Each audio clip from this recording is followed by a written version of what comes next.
What happens when a cop with a power trip meets a woman who outranks him in every way that matters? It started on a Wednesday night, late, just after 11 p.m., the kind of time when the streets of Toledo, Ohio, are mostly empty. Only a few workers heading home, or someone like Lieutenant Colonel Adrian Wallace driving through town. She had just finished a base meeting 2 hours south. Adrian was in her government-issued black SUV. The windows were slightly tinted. Nothing fancy, just clean, simple, and quiet, like her.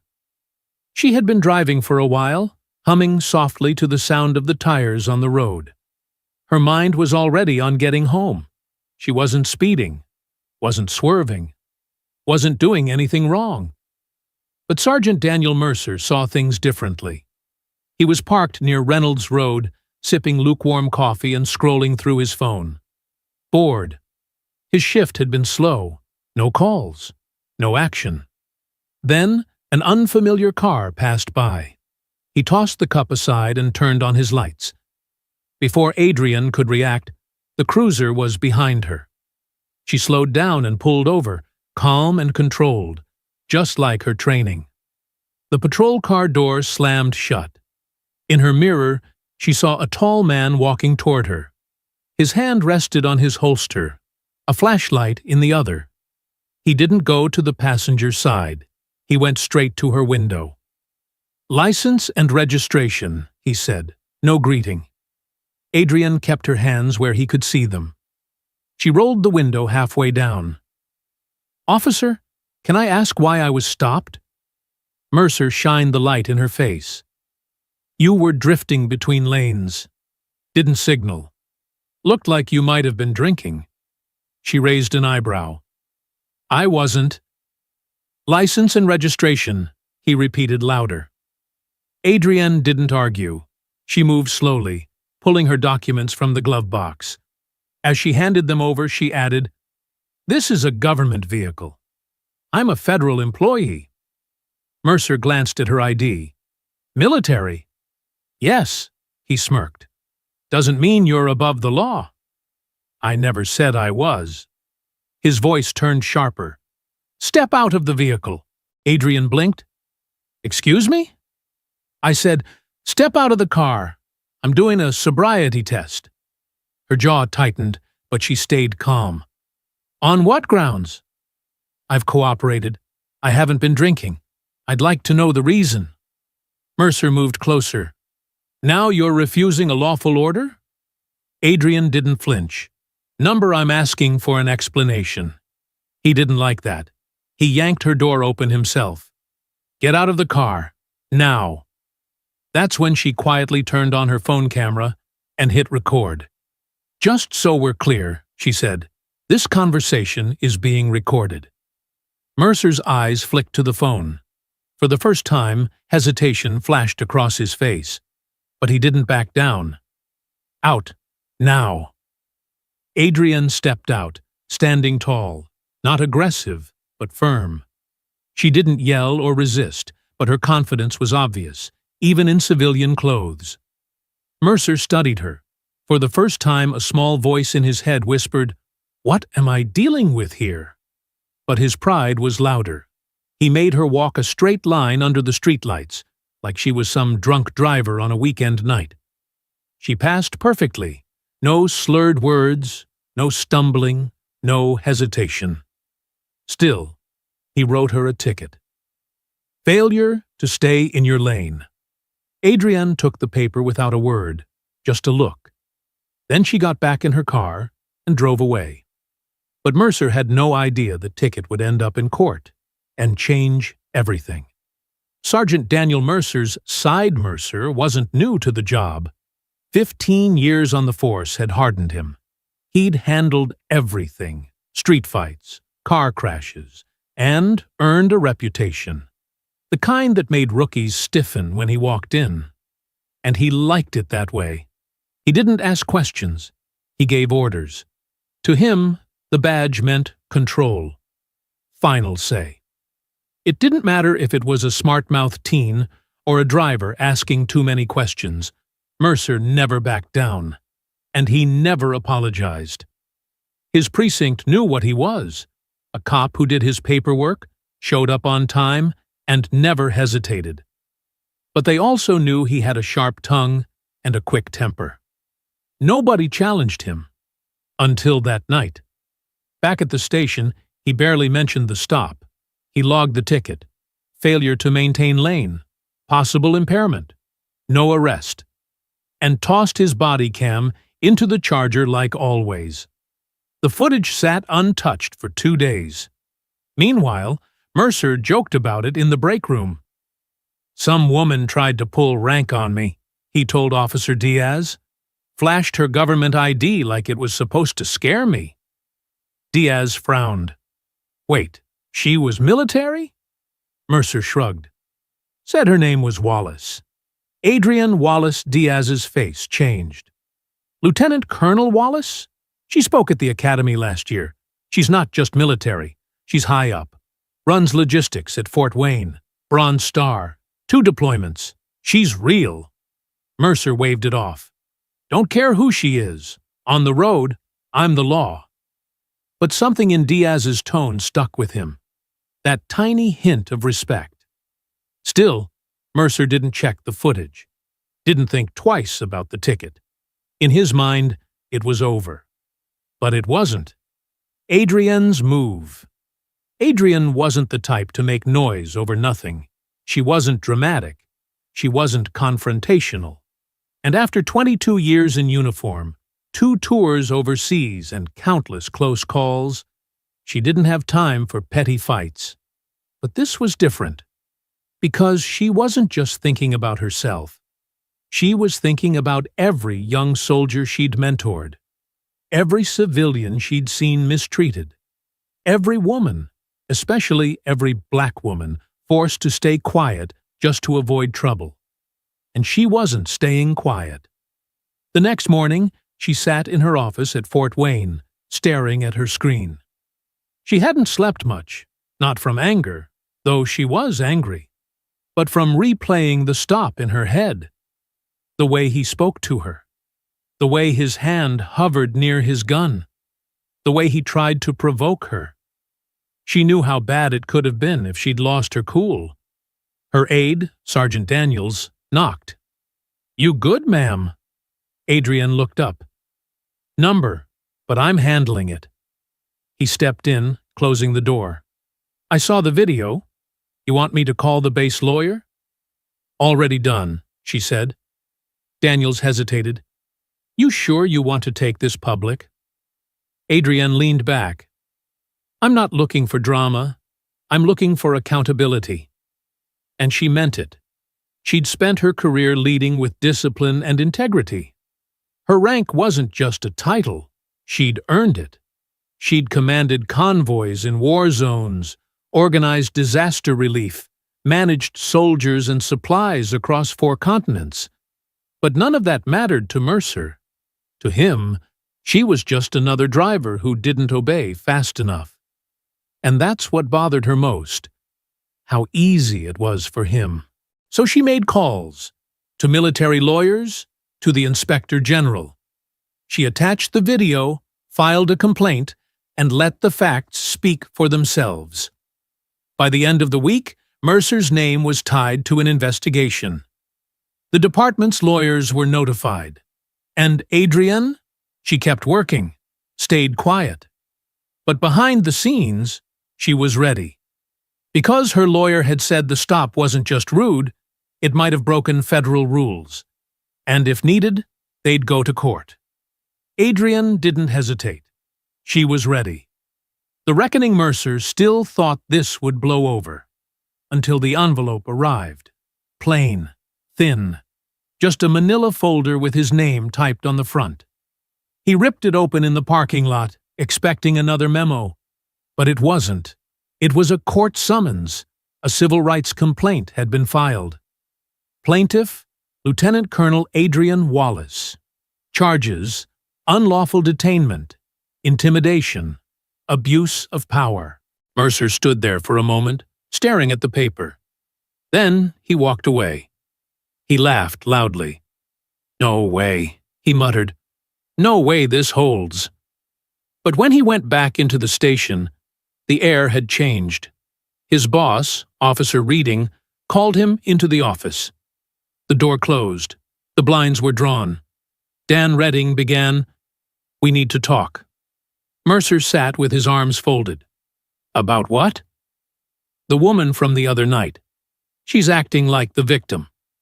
Reading wasn't smiling. "She's not pretending. Do you even know who she is?" "I don't care who she is. She got stopped, acted rude, and now she's upset I didn't treat her like royalty." Reading leaned in. "She's not just anyone.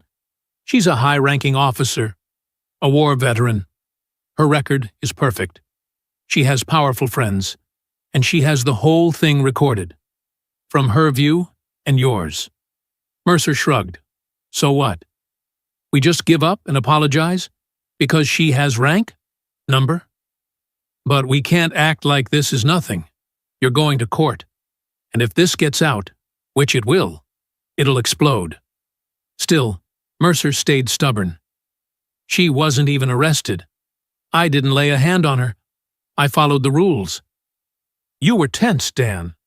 You made things worse.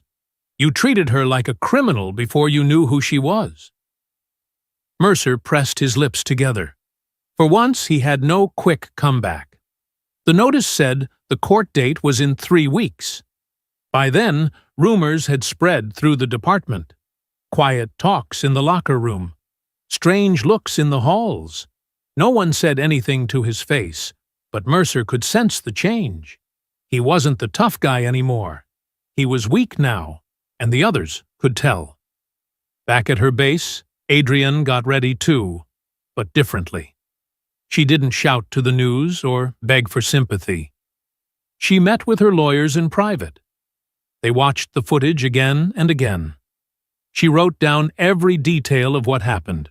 She was calm, collected, but determined. Her lawyer, Delaney Price, sat across from her and said, "Are you sure you want to take this to court?" "It's public. It'll stay with you?" Adrienne nodded. "Good. Let it." Price paused. Most people would have dropped it.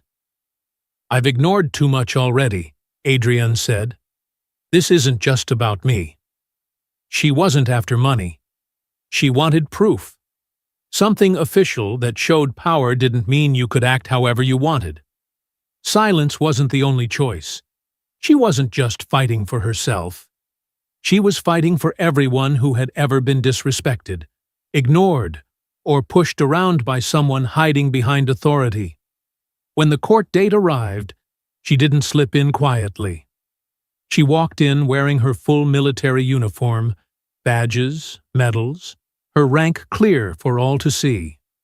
She wanted the jury to see her not just as a woman in a car that night, but as someone who had served her country, followed the rules, and expected fairness in return.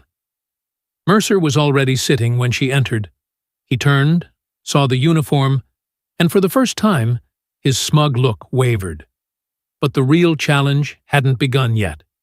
The courtroom was full, not with reporters, not yet, but with officers from both the local police station and Fort Wayne military base.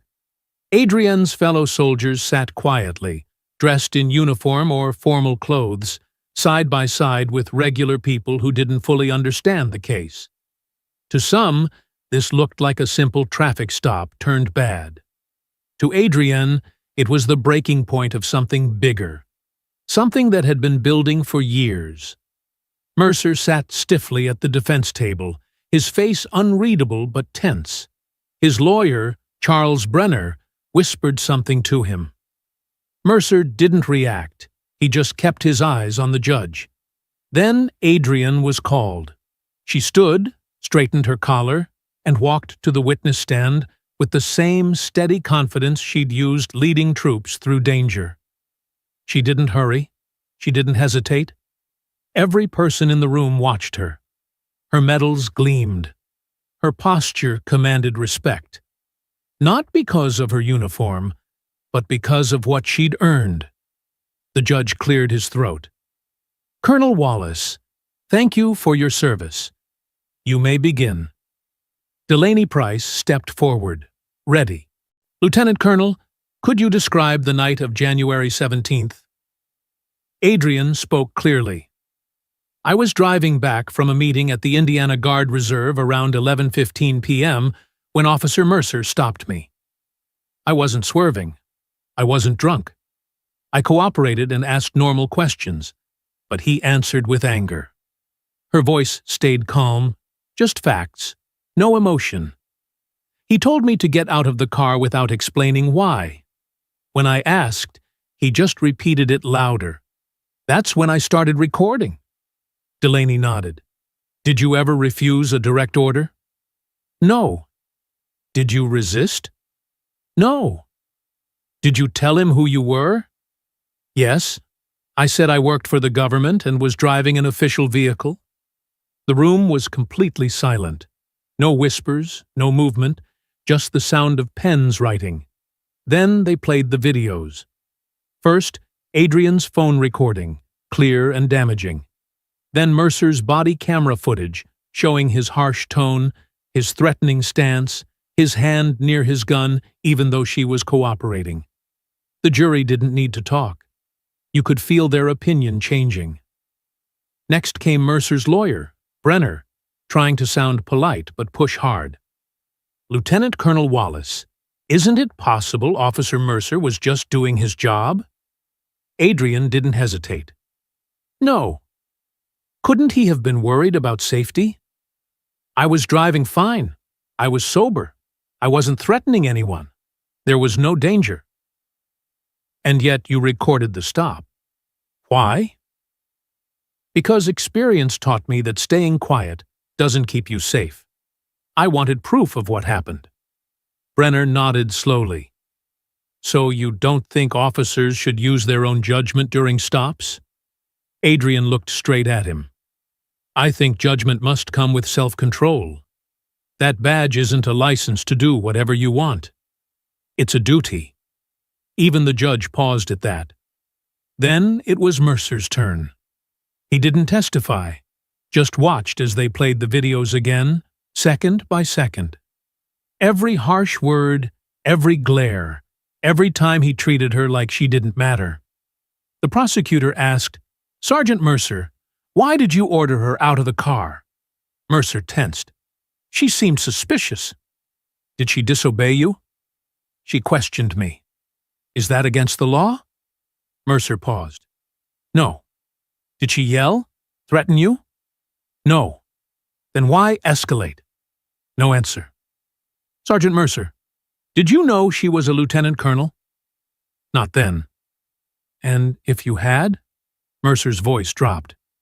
I might have handled it differently. The room went still. There it was, not quite an apology, but the truth slipping out.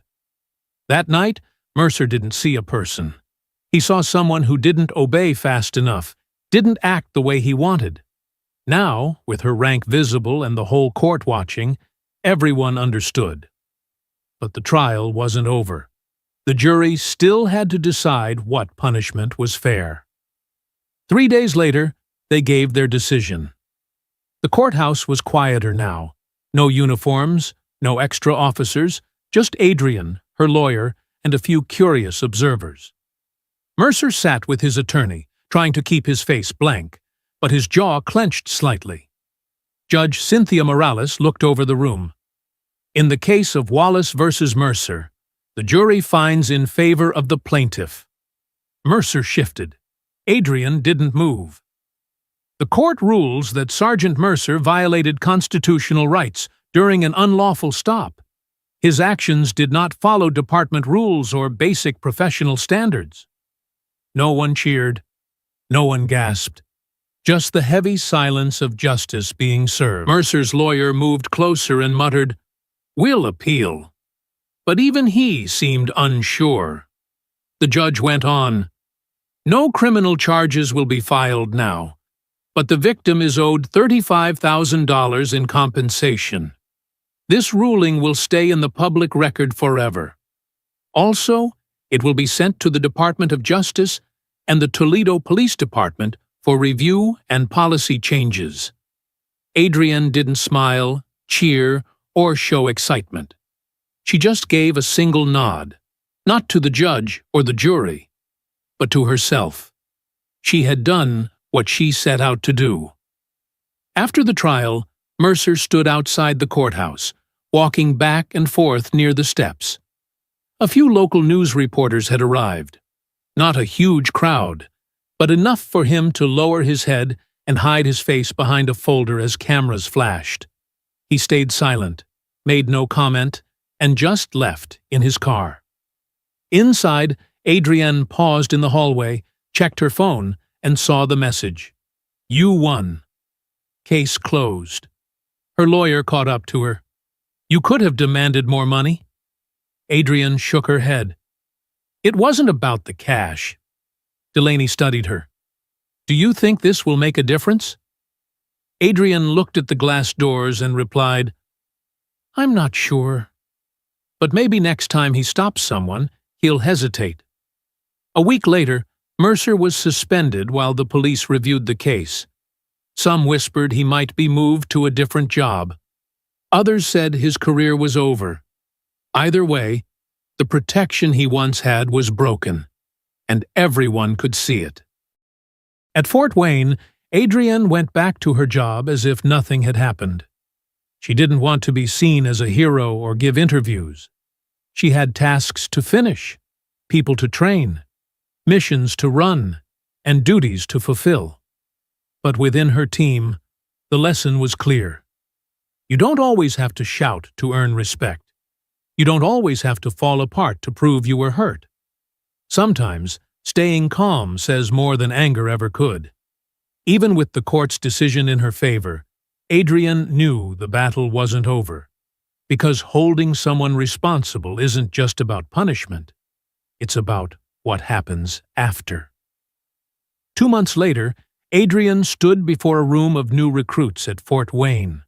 Most had only worn the uniform for a few weeks. Young, eager, ready to serve. She wasn't there to discuss battle plans or supplies. This time, she spoke about leadership, what it means when no one is watching. She scanned the room and asked, "How many of you believe a uniform automatically makes people respect you?" A few hands rose, some unsure, some certain. She nodded. "I get why you'd think that.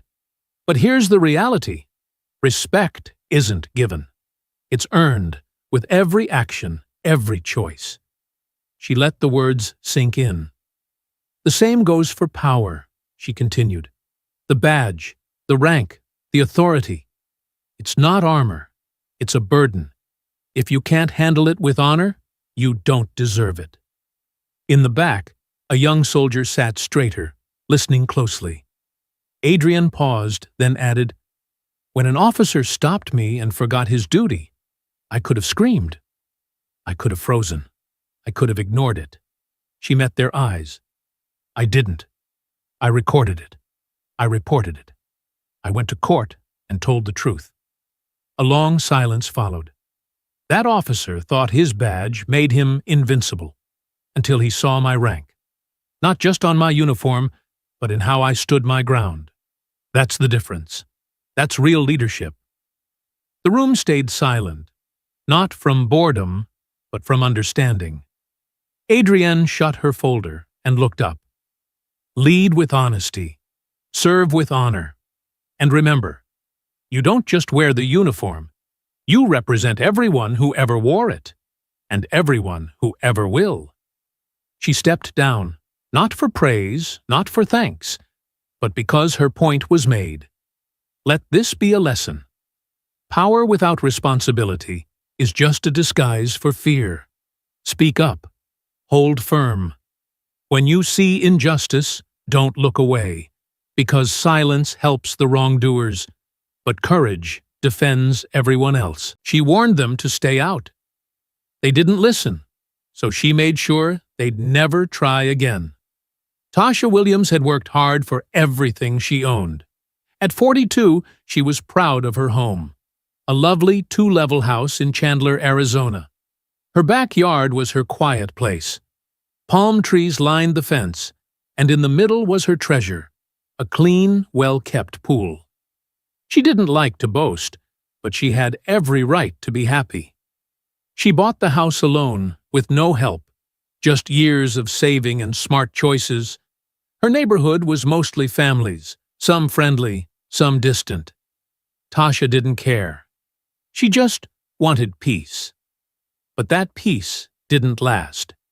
The first time it happened, she ignored it. One Saturday, she came home and saw wet footprints leading from her backyard gate to the sidewalk. At first, she thought it was a worker. Then she spotted a soaked towel tossed over her fence. She checked the pool. The water was lower. Her float was moved. A half-empty soda can sat on her chair. Someone had been in her yard. She tried to stay calm. Maybe it was a mistake. Maybe a kid had climbed the fence and run off. But when she asked her neighbors, they just shrugged. "Probably just kids," one woman said, laughing. "You know how they act." Another neighbor, a man in his 50s, barely looked up from his car.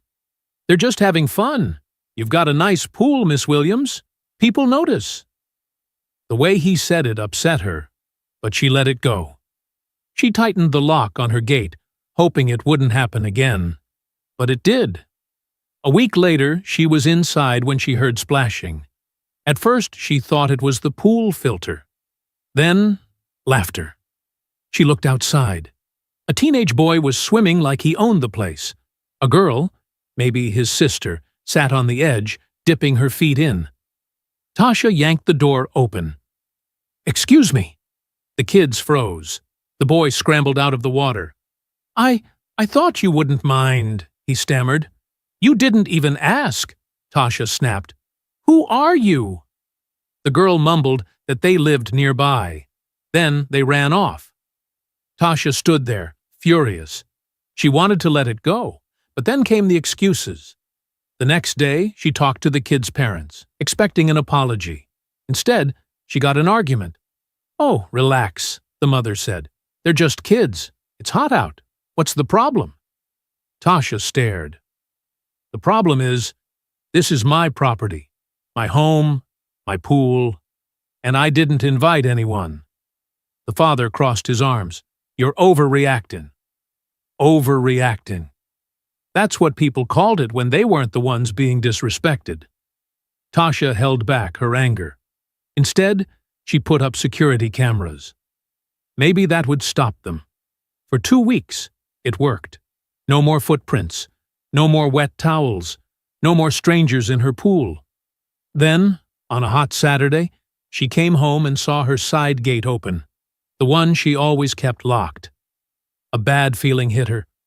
She walked to the backyard, and there it was. Her yard was full of people, not just kids, but adults too. Her chairs were taken. Beer bottles littered the ground. Someone had even set up a table with food. Her pool was crowded. Women stood waist-deep, chatting. A man leaned against the edge, drinking and smiling. For a second, Tasha wondered if she was dreaming. Was this real? She took a step forward, scanning the crowd. Then she locked eyes with one of her neighbors, Sandra, from 3 houses down. Sandra, who had never spoken to Tasha before, waved like this was some friendly gathering. "Hey, girl, hope you don't mind," Sandra called out. "It's so hot today. We figured we'd cool off." Tasha's jaw clenched. Mind? Oh, she minded. Her voice came out cold and firm. "Every single one of you, get out, now." Some people froze. Others exchanged looks, as if she was the unreasonable one. Sandra rolled her eyes. "Oh, don't be like that. It's just a pool. You weren't even home." Tasha stepped forward, fury simmering under her skin. "It's not just a pool. It's my pool, my house, my yard. You don't live here. You don't pay for this. So get out, all of you." Someone muttered, "Geez, what's her problem?" That was it. Tasha marched to the pool equipment box, grabbed the remote, and shut off the filter. Then she ripped the power cord from the speakers. Silence. "I'm calling the police," she announced. Now they moved. Drinks were snatched up. Towels were grabbed. Within minutes, her yard was empty. Sandra, though, had the nerve to glare on her way out. "You don't have to be so stuck up," she grumbled. Nobody was wrecking anything. Tasha wanted to yell. Instead, she stood stiff, watching them leave like she was the one in the wrong. She slammed the gate shut, locked it, and stood there, hands on her hips, seething. But one thing was clear. This wasn't over. They had no respect for her. And if respect wouldn't stop them, something else would. Tasha had tried everything: talking, reasoning, cameras, locks. None of it worked. Now? Time to get clever.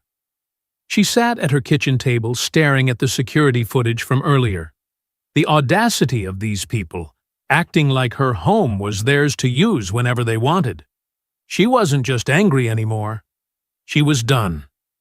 And if they kept treating her pool like a public water park, she'd make sure their next visit was their last. First, she went to the hardware store. She bought 2 heavy-duty locks, one for the side gate, one for the pool box. The old ones were strong, but these, unbreakable. Next, she went online and ordered a special chemical for her pool. Not chlorine, something stronger. It wasn't dangerous, just a clever trick used by public pools to catch troublemakers.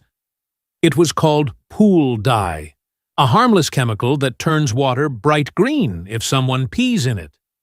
Yep. If any of those uninvited guests tried using her pool again, they'd walk out looking like a glowing alien. But that was just the beginning.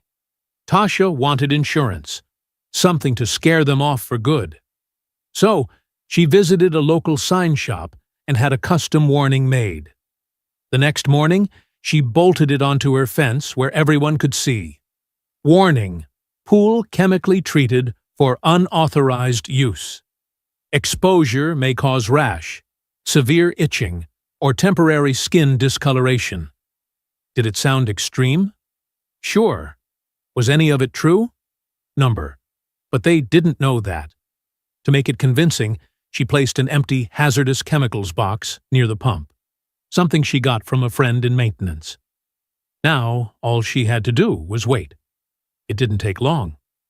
The next hot afternoon, Tasha sat by her window, sipping iced tea, watching. Most of the day was quiet, until 2 teenagers walked past her fence. They stopped, read the sign. One whispered something, then pointed at the chemical box. Within seconds, they turned around and left. Tasha smirked. Later that night, Sandra, the same rude neighbor from the pool party, was walking her dog when she spotted the sign. She squinted at it, then pulled out her phone and started typing. Tasha checked Facebook a few minutes later. There it was, a post in the neighborhood group. FYI, looks like Tasha put some kind of weird chemical in her pool. Says it causes rashes and skin problems. Not sure how safe that is. Just a heads up. The comments poured in. Oh my God, what if it leaks into the ground? That doesn't sound legal. Why does she care so much? It's just water. Tasha laughed out loud. They weren't mad because she lied or because they got caught.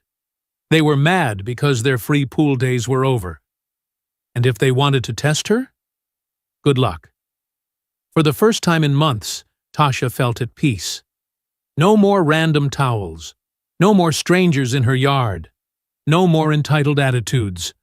Her plan had worked. Or so she thought. Then came the knock. It was a Thursday evening when she heard it. Sharp, impatient banging on her front door. She set down her drink and peeked through the peephole. Sandra, arms crossed, looked furious. Tasha sighed. Here we go. She opened the door, keeping her face calm. Yes? Sandra didn't waste time. We need to talk. Tasha raised an eyebrow. Do we? Sandra huffed. Look, I don't know what your problem is, but people are saying you put dangerous chemicals in your pool. Tasha blinked, then smirked. I did. She spoke smoothly. To keep out uninvited guests. Sandra's jaw clenched. You can't do that. What if a kid touches the water? Tasha folded her arms. A kid who broke into my yard? Sandra hesitated. That's not the point. It's exactly the point, Tasha fired back. I told people to stay out. They didn't listen. So I took precautions. Sandra scoffed. You're ridiculous. You don't even have kids. The pool just sits there going to waste. Tasha tilted her head. So because I don't have kids, my pool is free for everyone? Sandra rolled her eyes. Oh, come on. Tasha cut her off. No, you come on, Sandra. You and everyone else have some nerve. You don't pay my water bill. You don't clean my pool. But you think you can just help yourselves? Sandra's face turned red. Well, if you weren't so unfriendly, maybe people would actually like you. Tasha laughed. A deep, real laugh. That's your problem, Sandra. You think being liked means letting people walk all over you. Sandra opened her mouth, then shut it. Finally, she shook her head in frustration. You know what? Forget it. She turned to leave. Tasha called after her. Enjoy using your own hose this summer. Sandra stomped away. Tasha shut the door, smiling to herself. They were mad, but they'd finally gotten the message. Just to be safe, she doubled down. The next morning, she added one last thing. Motion-activated sprinklers along the fence. If anyone tried to sneak in, they'd get a freezing surprise. But the best part, she never had to use them. Nobody tried again. The freeloading days were over. After months of frustration, Tasha had finally reclaimed her peace. The pool was hers again. The backyard was quiet. The entitlement was gone. And the best part? She never even had to call the police, because that was never the goal. She didn't want drama or enemies. She just wanted respect for what was hers. But here's the truth. Some people won't respect boundaries unless you force them to. Tasha had tried being nice. She'd given warnings. She'd even asked politely. And they'd ignored her every time. But the second she fought back, they backed off. Because, at the end of the day, people will take as much as you let them.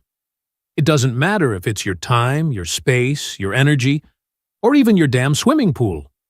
If you don't set boundaries, someone will walk all over you. So, was Tasha petty? Maybe. Was she wrong? Not even a little. What about you? Have you ever had to stand your ground when people tried to take advantage? Or better yet, how would you have handled this? Drop a comment below and let's talk about it. And if you like this story, don't forget to like, subscribe, and hit that notification bell for more. Thanks for watching, and remember, respect is earned, not given.